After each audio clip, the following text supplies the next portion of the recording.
有请主持人赵川。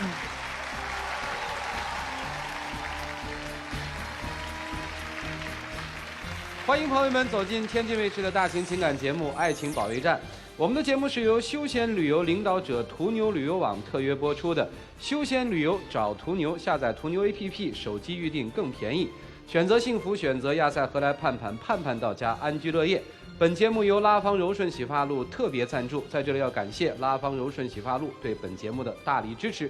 天天天用户的特权再次升级了，爱宝粉丝下载使用天天圈提问，就有机会在爱宝节目中得到导师的现场解答。使用微信摇电视参与实时互动并分享至朋友圈，就有机会获得15大奖。首先，让我们掌声欢迎著名的情感作家苏秦苏老师，欢迎苏老师。著名的心理学专家于继进于老师，欢迎于老师。著名演员孔琳孔老师，欢迎孔老师。爱情导师涂磊涂老师，欢迎涂老师。下面的时间，我们先来了解一下第一对嘉宾朋友的一些基本情况，各位请看。我俩相处已经2年多了，在这2年多的时间里，我俩还算是彼此了解。半年前，他家里边要求我俩订婚，在他老家那边买一套房子。自打工作以来到现在，所有的积蓄算是换作这一套房子。那么来济南以后呢，他又给我提出要在济南这边买房子，毕竟我也是农村出身，总不能问家里边张口要这个钱。他现在就逼着我，如果不在济南买的话，就要跟我退婚。我现在是愁得天天睡不着觉。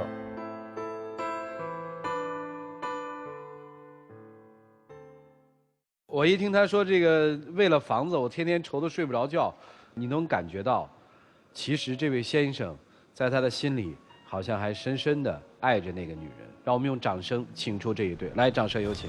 男主人公小张30岁，来自山东，是一名销售；女主人公小刘32岁，同样来自山东，是一名口腔医生。来，有请两位，欢迎两位。愿意在这个现场公布箱子里的秘密吗？愿意。愿意。您是牙医是吧？对。谈了1年多，2年了是吧？2年了。怎么认识的？你是他病人，补牙的时候认识的？是。真的？真的。好嘛，还有大夫对病人下手的？是病人对大夫下手。啊，就说说怎么下的手。在2年之前，然后当时他去济南进修啊，然后我当时去看牙，去他所在诊所，他非常热情，而且很温柔，这个外表啊各方面，然后我就留他电话号码，我就经常约他吃饭呀。你就给了？没有，他给我要好几次，到最后给我同事要的。后来呢？后来然后就时间长了以后，就慢慢熟悉了以后，然后我俩就确定恋爱关系了啊，订婚了是吧？订婚了，我俩说实话，因为这个订婚这一块也闹得挺厉害。当时订婚，他家里边给我提了个条件，说你必须得在这地方买套房。哦，你们俩不在一个地方是吧？对，我在济南，他在老家。老家是哪儿的？老家聊城的。当时我就感觉非常诧异，因为我在济南待了这么多年，我对济南比较熟，而且我去他老家那地方，我确实没有什么可做啊，所以说我就不想在那地方买房子，因为我既然不去那地方发展，我为什么在那地方买房子呢？对。当时不是那什么嘛，我们家的风俗嘛，嫁出去的闺女泼出去水嘛，必须得有家嘛，得有房子嘛。你没房子住，让别人也看笑话，我父母面子上也挂不上去啊。我知道，当时说实话，为你家这个面子考虑的话，我也可以将就一些，也可以迁就一些，但是我总感觉这个跟我说这些理由都不成立啊。毕竟我不回去发展。你迁就了吗？迁就了。真在聊城就买了房了。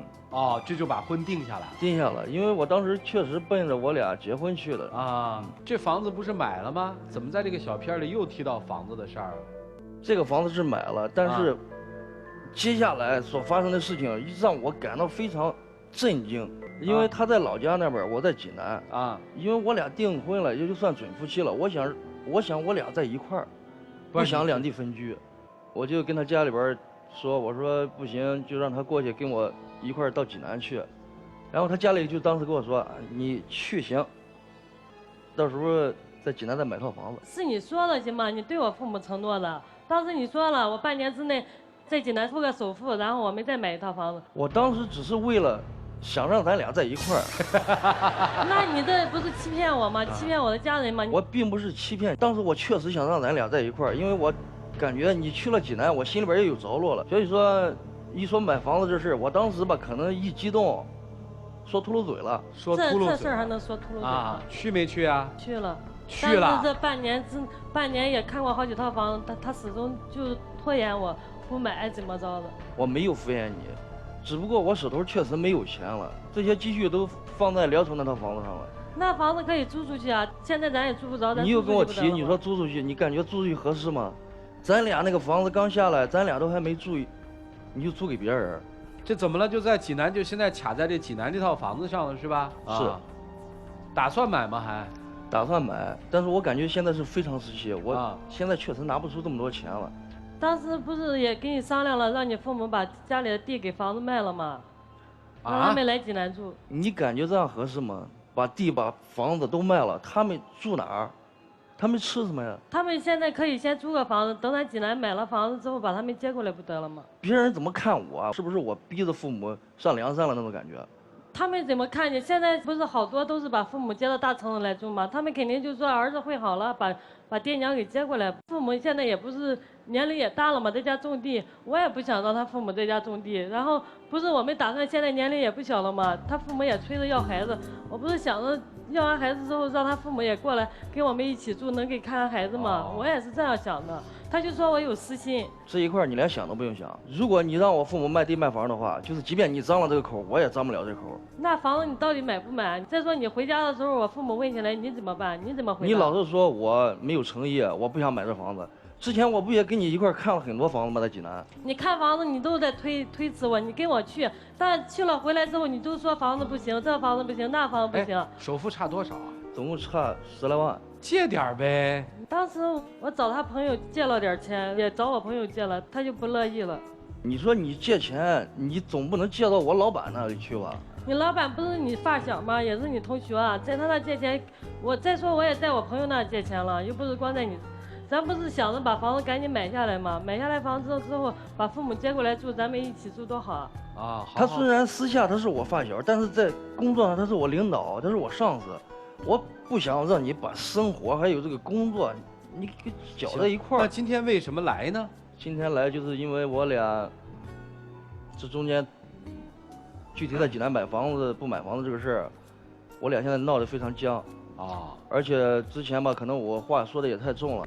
他现在在老家，我去了几次，他叫他也不回来，也不跟我去。回娘家了。他知道我在他朋友那借钱了，回来之后骂我，又在家又摔东西，让我滚。还说分就分吧，我知道你有压力，我也有压力，我都没提出分手，你把分手说出来了，你知道我心里有多难过吗？我当时确实非常压抑，那种情景下，那种情况下，我被压的，我都喘不过气来，所以说当时我可能说话说的重了一些。现在我同学他们都是有家有房子，然后还有孩子，现在我也是特别着急，年龄也不小了嘛，也想有个孩子，然后把父母接过来，我是这样想的。我都跟你说过，我说以后像这种，你这个朋友添孩子了，那个朋友装修房子了，这种话题你不要再跟我聊。为什么？我就感觉非常敏感，你一说我就头都大了，我都。是你提的分手是吧？我已经意识到错误了，我也去找过他，他现在确实他不跟我回济南了。那你去聊城呗，房子也有了，工作也有了，都解决了。因为我说了，我从小地方到大城市，然后不可能再从大城市再回小地方。济南那边有我的固定客户。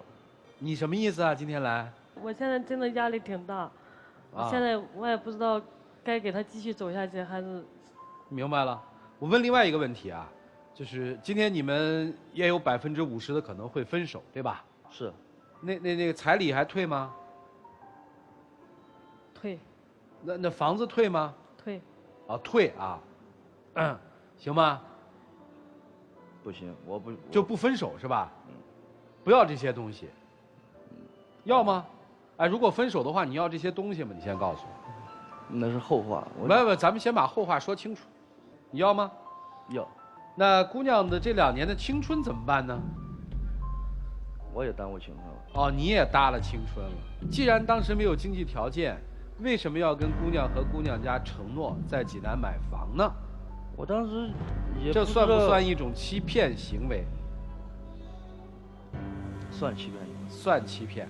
还有一个重要的事实需要核实一下，当时在聊城买房子，姑娘有没有说过说不买我就不结这个婚？是在逼迫之下，还是实际谈了一下，男生就买了？说过，说不买房就不结婚是吧？说过，那是真心话吗？真心话。真心话。也是为了就是朋友吧、家人吧，就感觉以后结婚有面子，而且就像我朋友吧，在济南，他们也有在济南在老家买房子，每次逢年过节啊都能回家。所以攀比还挺害人的啊！你心里有这个男人吗？以前有，什么时候没有了？这次生气以后吧。好了，该问的都问过了。我们既看到了所谓温馨的一面，也看到了现实和残酷的一面。到底这段情感怎么办呢？老师们有些什么高见呢？一起进入丘比特问卷。我们现在经常很多人说啊，说这个不以结婚为目的的恋爱都是耍流氓，但我今天突然发现，太以结婚为目的，而且是只以结婚为目的的恋爱，让人感觉怎么那么功利呢？姑娘，我要告诉你，你刚才说了一句话，让我觉得特别害怕。你说那个买不起济南的房子，可以让他爸妈把地和房子卖了。说现在有很多的儿女都是把父母接到大城市的。你这后半句话说的是很对的，但是人家没有说老爸老妈，你把房子把地卖了，到大城市来跟着我过，看孩子给我们做饭可以，处得好没问题，但万一哪天老两口要是过得不开心，他回哪儿去？他连一个可以回去的地方都没有。你很多话往深了去思考一下，我觉得挺吓人的。就是会让这小伙子觉得挺没安全感的。我其实一点都不否认他是爱你的，如果他不爱你，不会说当时是倾家荡产，拿出了他所有的积蓄在聊城买了一套房子，你还让他怎么样？他现在砸锅卖铁，他凑不起那个买房子的钱了，所以这其实对他来讲就是一现实的成分摆在那儿。确实，我觉得这小伙子有些东西做得不好。你比如说这瞎承诺，为了把这媳妇儿赶紧骗到手，说了不少瞎话。但是现在到这儿，他确实没钱了。你想想，如果他就这2年在济南买不起房子，你想想，你还跟不跟他？如果你说你在济南买不起房子，我就不跟你结婚，我觉得证明你对这个男人是没有感情的。你跟他所有的交往可能都是建立在年龄到了，我该结婚了，遇到一个差不多的人，条件合适我就嫁给他。如果一段婚姻只建立在条件的基础上的话，将来还是会出问题的。所以你好好想想，嫁的是人还是条件？如果真的只是嫁条件的话，咱们这个节目叫《爱情保卫战》。我们不支持来谈条件。我倒觉得女孩从她的处境的角度来看的话，是说你曾经承诺的东西。女人对承诺，尤其男人的承诺，非常非常的看重。我们可能是为了一时的得到，一时的快乐所说的话，但对于女人而言，你知道是什么吗？那是甚至比爱情更重要的一个信任。一旦你做不到了，那么女方自己就觉得，你看，我跟你要结婚了，你说的没有做到，那女方的家人会认为说，你说的又没做到，那我女儿未来到底会是什么样子呢？她会有担心。那怎么解决这个担心呢？本来可买可不买的房子必须得给我买，因为把钱花了买了房子，我觉得心里踏实点，也算是对我女儿未来的一个所谓的放心。所以有的时候你的一句话呀，给自己惹了很多的祸。还有，买的第一套房子，明明你知道不会去住，然后你也知道不会去住，那个房子是为了什么？面子。然后为什么还要第2套房子呢？也是为了好看。你看，我都等了32年了，如果我不风风光光的嫁出去的话，多没面子。你们俩主要输在面子上。不是说你物质，也不是说他抠门，主要是面子。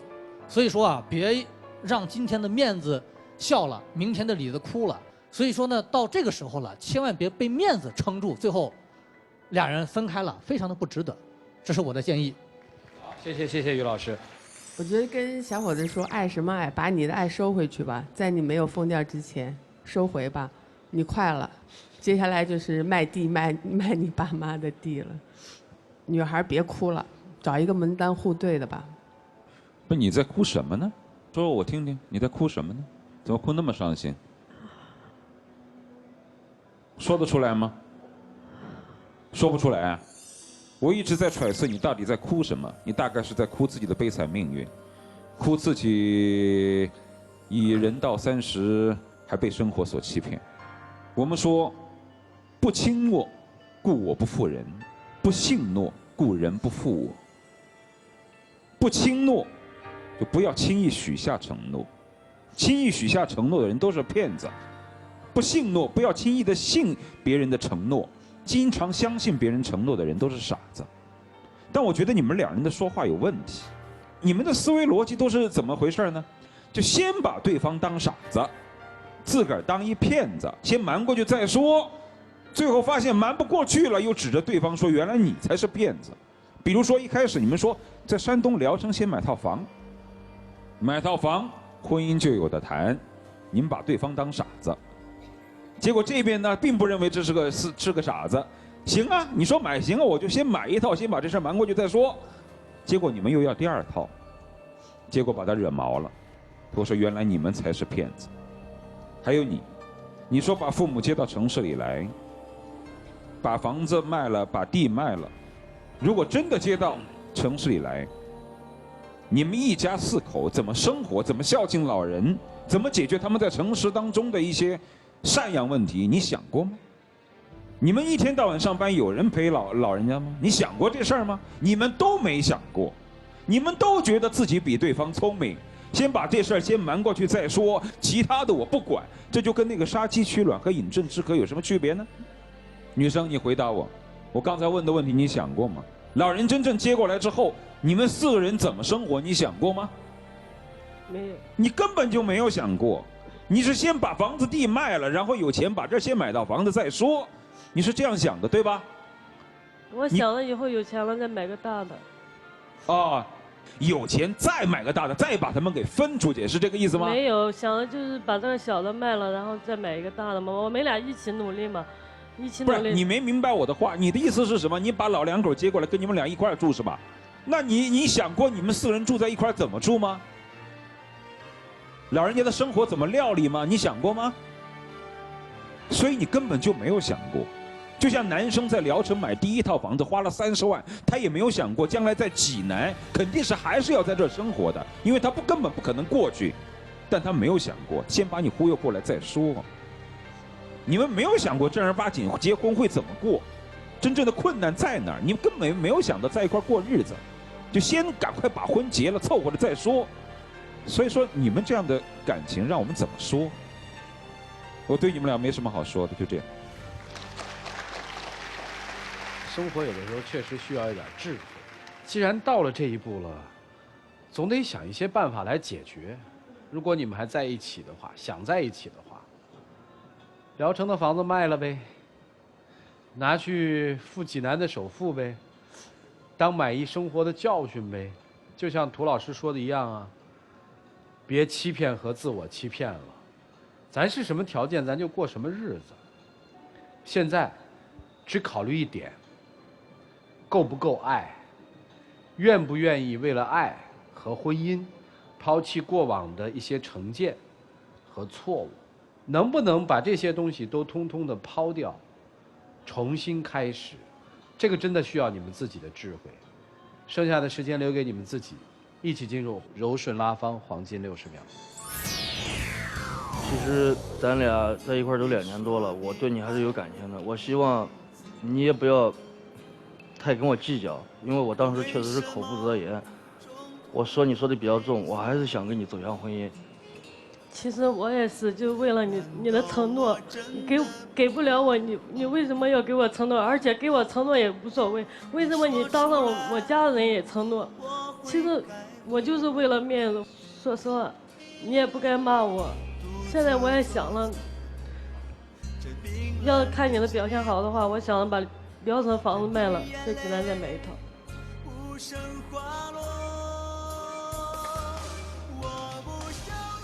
哎呦，两位交换你们自己的秘密吧，还不知道这个箱子里又藏着什么。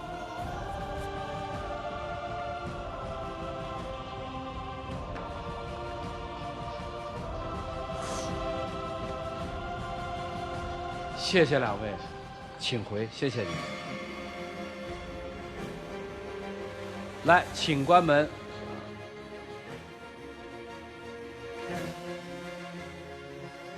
看看他们自己最后的选择吧。5、4、3、2、1。精彩节目稍后继续。5、4、3、2、1，请开门。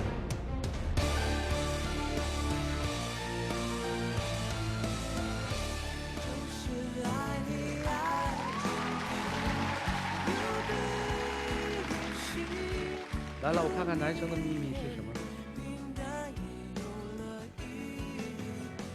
当你提出愿意接我父母来一起住的时候，我非常的感动，我会克服一切困难，在济南给咱们安一个家。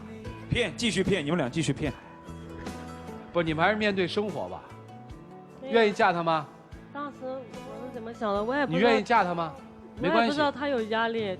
通过这节目，我知道他的压力也挺大啊，所以我现在就想着把聊城那房子给卖掉，然后想着以后再。明白了，明白了。来，有请我们的小话筒，有请。好了，我们的幸福之门打开了，选择幸福，选择亚赛荷兰盼盼，盼盼到家，安居乐业。谢谢，谢谢两位啊。成功复合的情侣将获得由休闲旅游领导者途牛旅游网提供的500到3000元不等的旅游代金券。你们自己喊开始，自己喊停，好吗？你喊开始。停。 1000块啊！恭喜恭喜！接下来让我们一起来见证属于他们自己的浪漫时刻。老婆，我爱你。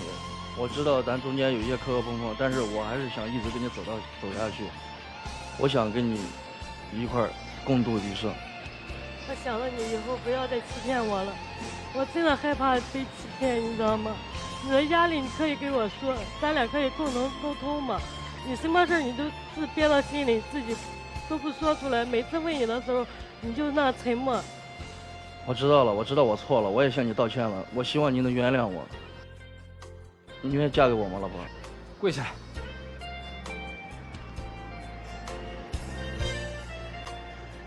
你愿意原谅我，愿意嫁给我吗？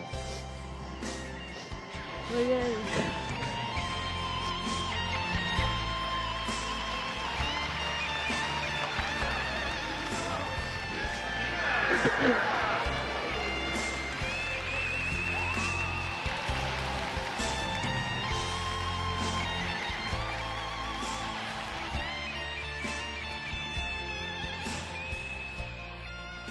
祝你们幸福啊，请回吧。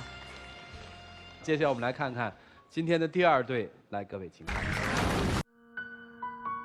我喜欢传统的文化，我觉得他也是个挺有才华的人。我在生活当中可能就是比较安静的，喜欢听听京剧，看看书。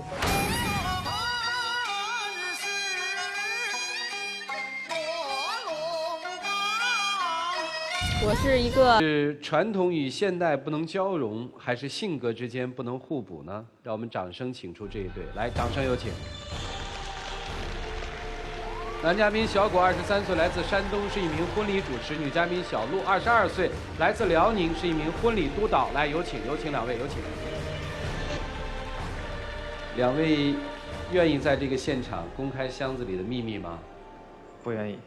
啊？不愿意。不愿意啊？是。啊，你呢？我愿意。这是有这个秘密相以来第一个说不愿意公开的，有点意思哈。一直在生活里就穿成这样吗？我因为是比较喜欢古典的，所以平时生活中穿的也是这样。啊，古典意味着就是悠悠的说话吗？没有，我因为学美术，所以平时在画室里面画画，所以也很少说话。可是你的这个资料上面说的你是婚礼主持啊？是，我觉得是特别意外的一个机会，让我变成主持人了。啊，两位是怎么认识的呀？我们是在13年一次婚礼上，然后朋友把我介绍到他的婚礼上做督导，然后就认识了。谁先主动追求的谁呀？我俩在一起呢也是挺偶然的，因为跟他认识的时候我是有男朋友的，但是因为我以前的男朋友感觉他不是太上进，我不喜欢那样的人，所以说后来我俩分了。分手那段时间他也就是一直在安慰我，后来我俩就慢慢在一起了。日久生情是吧？对对对。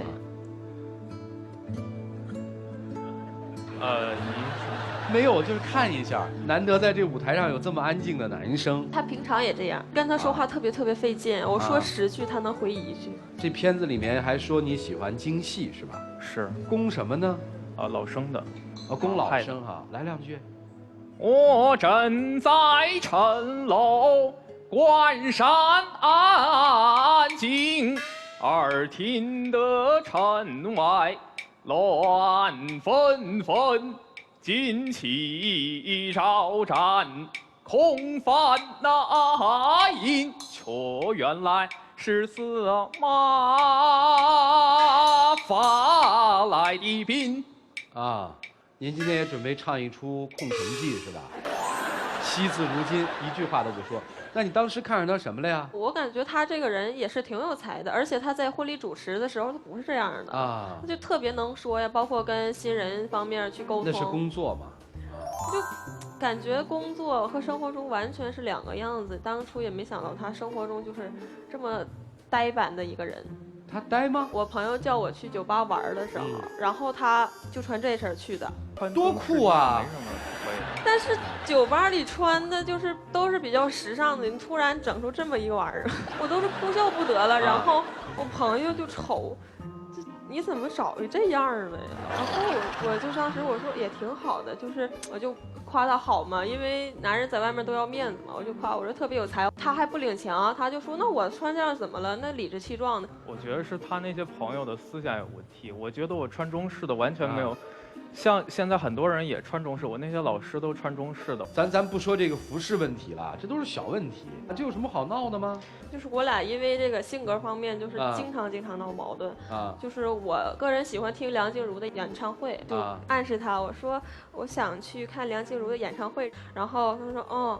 然后后来他前一天晚上的时候给我打电话，哎，我明天想给你个惊喜，我可高兴了。结果这第2天化好了妆，又换好了衣服，美美的出门了，到那家伙又给我带去剧院去了。我觉得听戏也挺好的。我化的那么美的妆啊，暗示你了，然后你带我去听戏了，你是给我惊喜吗？你是给我惊吓吧？说我也不太清楚。那天那个戏那个票很难弄的。好吧。你平常知道我不喜欢。你爱这个女人吗？爱。爱他陪他听个音乐会有什么不行的呢？但是他之前没跟我说，而且我觉得那种流行歌曲跟京剧比起来，我还不如去听京剧呢。那些歌词全都是讲情爱呀，什么千篇一律的啊，还不如听听那些人之礼义信的传统故事，我觉得更能激发我一些灵感。你135听京戏吗？246听演唱会不影响啊。他不但演唱会不去听，他平常。圣诞节也不过，情人节也不过，然后我朋友他们都出去玩了，省钱啊。但是我想出去玩，作为一个女孩子，我们2个这个年纪就正好需要一些浪漫呢。然后他就死活就不过，心情就是当情人节、圣诞节的时候就特别低落。我觉得那些外国的节，他们那个万圣节都打扮的乱七八糟的、乌烟瘴气的，我觉得我很不能接受那种形象。我那天连街都没出去。那我还不能接受你这种形象，在家唱就算了，他去 KTV 上去点首京剧，就雷到大家了。我觉得他们这些朋友应该去接受一些这种传统的知识，不应该就一直就是在这种现代啊、潮流啊这种很浮夸的。你已经把大家震到了，你的威慑力已经达到别人无法能及的地步了。是你的那些朋友让我去唱，好吧？我本来在那待着安安静静的，我就想歇一会儿。你那些朋友非得让我唱歌，我什么歌都不会。我只能唱京剧。那你自己在那儿一个人待着，我朋友怕冷落你，想让跟我们一起玩有错吗？我跟你那些朋友本来性格都不一样，他们特别闹腾。那是我朋友，你是不是我男朋友？那你就不应该合群一点吗？你本身就是带我去那种地方，然后我已经去接受你了，然后就是慢慢去适应这种环境。我家里唯一一个安静的地方，他那天带他所有朋友到家里去开一个 party， 然后我一开门就发现有一个男孩穿着我的戏服在那耍。我当时我就非常生气。你生气？你说我朋友没有教养？是啊，他没经过我同意拿我东西，就是没有教养的行为啊。那怎么就没教养了呢？你说正常人都应该知道，没经过别人允许的时候，那我允许了呀，我邀请来的朋友呀。对我来说，那个戏服是很珍贵的一个东西，怎么能让这样一个我也是一番好心呀。我想让你融入我的朋友圈，想让你这个年纪做一些你应该做的事儿。不喜欢他那些朋友是吧？是，而且平时我和朋友在一块儿喝茶呀，什么东西的。然后他就在旁边那个电脑音响放的一些流行歌曲，然后非常的吵，特别是半夜的时候，他这个人特别喜欢熬夜，然后我基本上10点前就要睡觉，我就快睡着的时候他就开始唱歌，我觉得我为他已经改变了，我去跟着他去 KTV 去酒吧那些我特别不喜欢的环境，他怎么就不能为我改变一些呢？我要为你改变，然后我也穿成中山装，穿一个中式的旗袍，盘一个头发。那有什么不可以呢？除了性格对他不满，还有什么对这姑娘不满的吗？就是前段时间她前男友过来找我了。干嘛呀？她跟我说，她一直和前男友还有联系，而且经常就会打电话跟她说我们俩之间有什么矛盾。要干嘛呢？她就想我们2个人分手，然后她和她前男友继续在一起。那你们俩沟通了吗这事儿？我不知道她去找他，因为我和我前男友我俩是一起长大的，是老乡。然后都在北京，我觉得这个硕大的城市里，我自己有委屈了。我说没有人去倾诉，那你也不应该跟前男友倾诉啊。但是我觉得那就是一个正常的朋友，他小时候就像对待妹妹一样对待我，然后他就说我跟他藕断丝连。你要是想跟我分手了，你就直接说，为什么还有这样的方式？我不是那样人，我有什么话我就会直接去说的。啊，姑娘是觉得委屈，她冤枉你了是吧？对，就觉得一直想要让他更好的融入这个圈子里，没必要。你可以喝茶，可以看看戏，但是平时都可以，你可以有更多的生活乐趣啊。我觉得我这样的性格没什么不对的，而且我这么多年来一直是这样的。那你我喜欢传统的文化，那你干嘛不找一个跟你一样喜欢传统文化的女生在一起呢？就是因为我们合作特别多，然后平时接触的比较多，那就做工作伙伴好喽。你跟他谈恋爱累吗？我不觉得累。你不觉得累？那咋不早走呢？2个人在一起，毕竟还是有感情的。就是我一直想改变他这种，就是想改变这个性格。那他要一辈子改不了怎么办？那他就这样了。那我觉得那真是只能做朋友、做工作伙伴了。啊，穿什么其实不重要，喜欢什么也不重要，2个人在一起是不是能彼此的合拍，倒是挺重要的。应该怎么办呢？听听老师们的意见，一起进入丘比特问卷。男孩，你看你找一个那么时尚的、漂亮的女朋友，其实你内心当中，对于时尚的、对于这个时代的一些新鲜的元素是非常渴望的，但可能真的是你性格的原因，你没有找到这样的一把钥匙，你一直在挽留你的女朋友。我觉得为什么？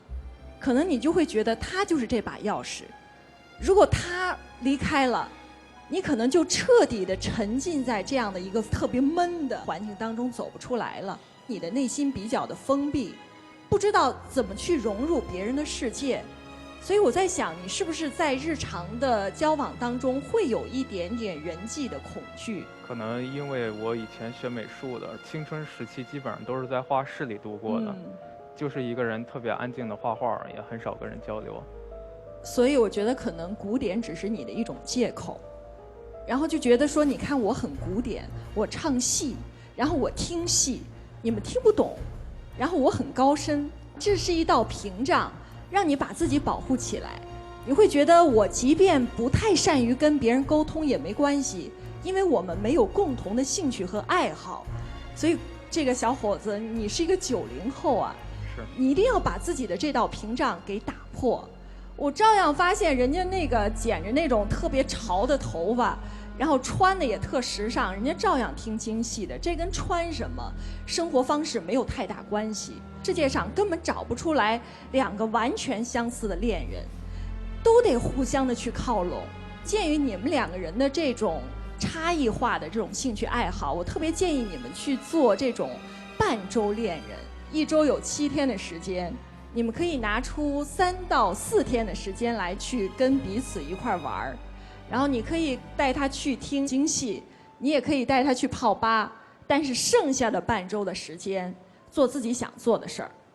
各自可以有各自的朋友圈子，各自可以有各自的兴趣爱好，不要把2个人彼此都捆绑在一起。所以现在都特别流行这种半糖主义，不要甜的那么多，稍稍留一点气口。然后另外也是，你一定要学会打开自己。当你把自己打开之后，你会发现其实这个世界上有很多精彩的东西，但是千万别再把这个古典当成是一种借口。就说多了之后，你会把自己限定成一个范围。我相信将来你的就业途径，包括你的人际关系，都会越走越窄的。这个小伙子看到你就看到了我，这种板吧有的话，所以这点非常非常要小心。我觉得这个男孩不爱这个女孩子，你太爱你自己了。能够走到现在，我觉得这女孩心里应该承受了很多的东西的。爱情这种东西最重要的一点是开心嘛，所以如果你要觉得你活得很不开心，那为什么呢？你要考虑一下。有关于异性，在一生当中我们会遇上4种人。第一种，情投意合是恋人；第2种，再加上志同道合就成为爱人；第3种，兴趣相投是朋友；第4种，配合默契是拍档。最幸福的人是这4个角色都是一个人，既曾经是恋人，后来又成了爱人，生活当中是朋友，同时又是搭档，这是最幸福的人。最痛苦的人是4种角色完全错位，本来是朋友却偏偏要做恋人，本来只是拍档却偏偏要做朋友。因为这4种角色当中有非常相同的类似情感，所以我们很容易混在一起。比如说不管是恋人、爱人、拍档还是朋友，我们都有着喜欢、认可、欣赏这3种复杂的情感。虽然这3种复杂的情感在分别不同的角色当中会有所不同，但我们很难分清楚。而且基于人性的弱点，最大的弱点是自私，所以我们很容易刻意把它们混在一起。但如果要把这几种角色分清楚，其实要抓到3个诀窍。是不是爱人和其他3种角色唯一的区别就在于：第一，对方是不是唯一而不可替代；第2，失去他，生活是否会一如既往的美好；第3，在他的世界当中，你有没有对错？拥有这3点，我认为可以称之为恋人或爱人；如果没有，最多成为拍档和朋友。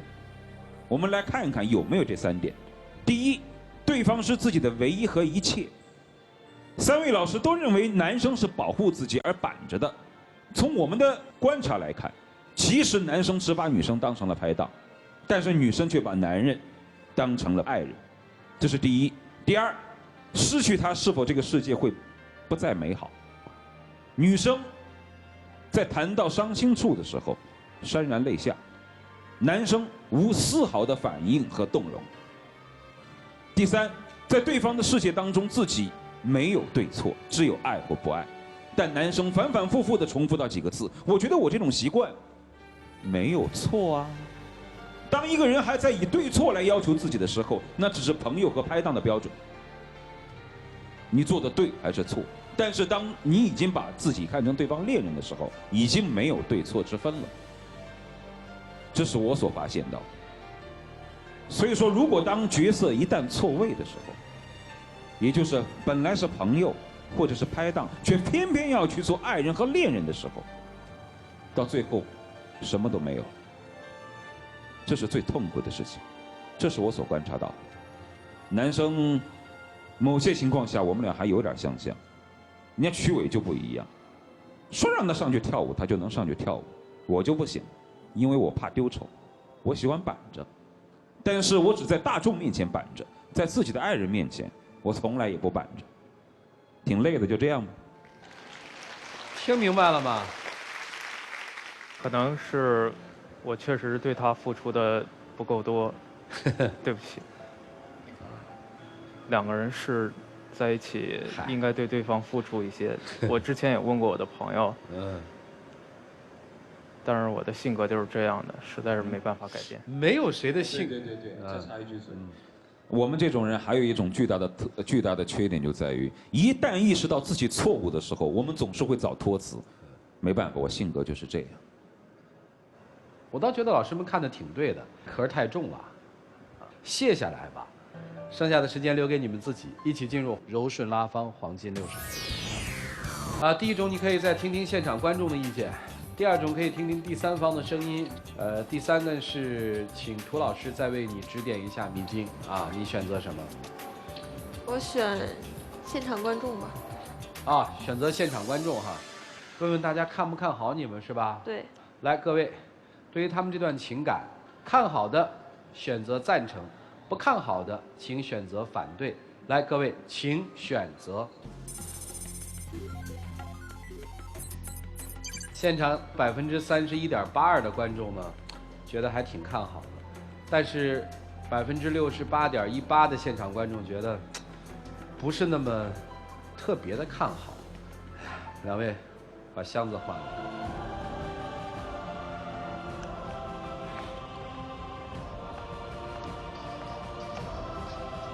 请回，谢谢你们。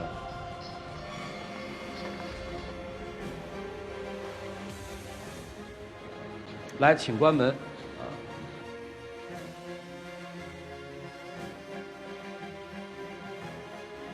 接下来我们就看看他们自己的选择是什么。5、4、3、2、1。精彩节目。5、4、3、2、1，请开门。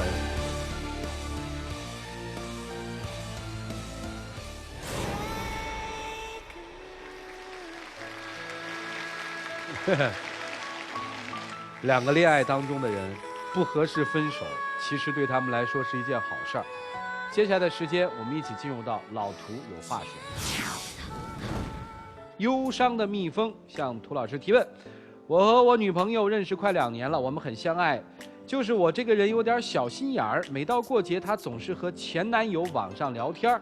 她告诉我，因为她觉得对前男友有愧疚，所以很关心他，但是我心里还是会很不舒服，我也不会告诉他我的感受，我要说他了，他心里也会不高兴的，我该以一个怎么样的心理面对这样的事儿呢？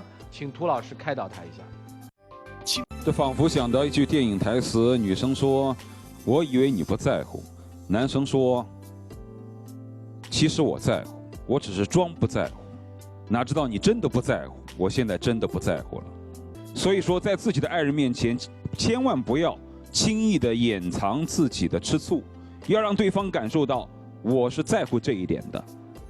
我们的节目是由休闲旅游领导者途牛旅游网特约播出的，休闲旅游找途牛，下载途牛 APP， 手机预订更便宜。感谢拉芳柔顺洗发露对本节目的特别赞助，感谢他们对我们节目的大力支持。下期节目我们再见，谢谢大家。传递生活正